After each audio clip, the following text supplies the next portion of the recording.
जय गुरु जी। संगत जी, सत्संग सुनते हैं गुरु महाराज का। गुरु जी महाराज के पास जो सरदार जी अंकल हर समय रहते थे, पूरी सेवा में पूरे दिल से, श्रद्धा समेत। तो एक बार एक अंकल जी ने उनको अपने घर बुलाया। वो गुरु जी पे आते थे। तो उन्होंने कहा, अपनी अलमारी खोल दी और उनकी जो अलमारी थी नोटों से भरी हुई थी।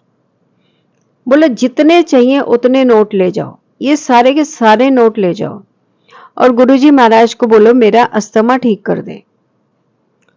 तो इन्होंने समझाया उनको कि गुरुजी को पैसे से नहीं खरीदा जा सकता, परमात्मा को कभी हम पैसे से नहीं खरीद सकते, सिर्फ प्रेम से ही उनको अपने पास बुलाया जा सकता है।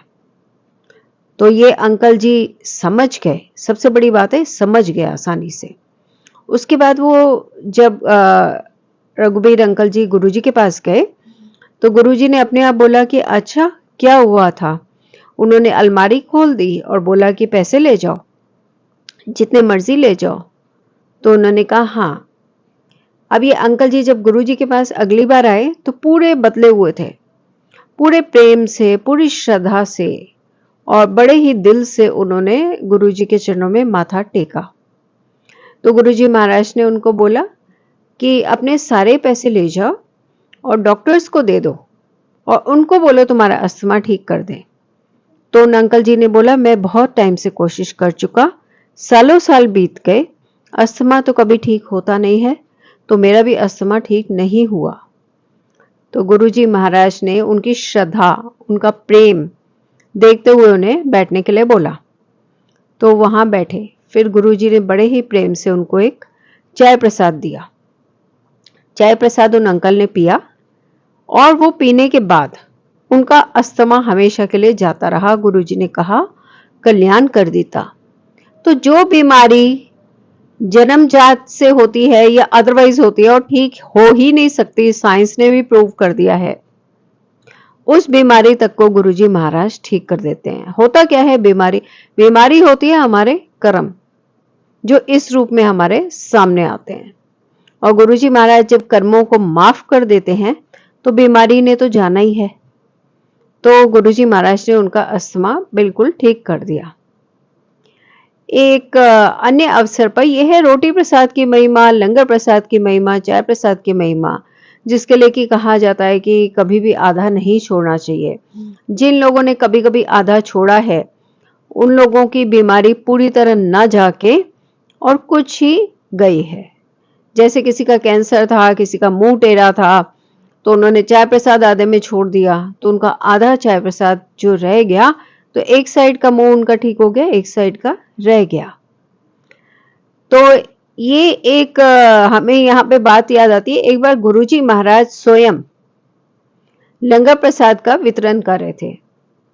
तो प्रसादा जो होता है रोटी प्रसाद, वो दे रहे थे। अब गुरुजी की इच्छा से होता है जो होता है। एक रोटी प्रसाद उसमें से गिर गया देते हुए। गुरुजी महाराज ने उसको उठाया और अपने लिए खाने के लिए रख दिया।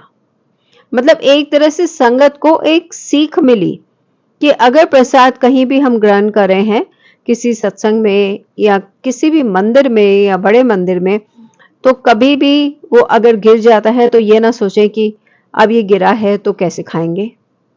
तो ये रोटी प्रसाद गुरुजी महाराज ने स्वयं के लिए रखा और बाद में ग्रहण किया।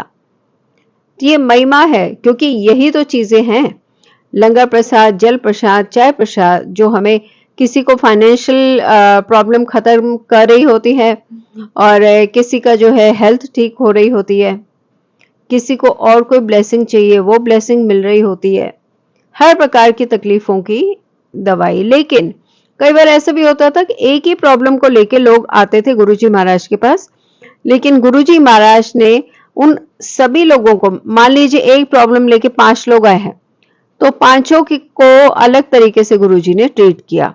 ऐसा नहीं कि एक उपाय बताया है तो वही उपाय सब पे चलेगा, ऐसा नहीं होता था। सबके थोड़े ज्यादा बुरे कर्म, अच्छे कर्म, वो सब देख के गुरुजी उस हिसाब से सबको ट्रीट करते थे। दंडवत प्रणाम करते हैं संगत जी गुरुजी महाराज के चरणों में। जिन्होंने हमें ये सब दिखाया है, अपनी शरण में रखा है और अपने चरणों में स्थान दिया है।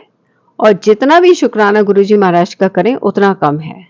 सब मिलकर कहेंगे, जय गुरुजी, शुक्राना गुरुजी महाराज का।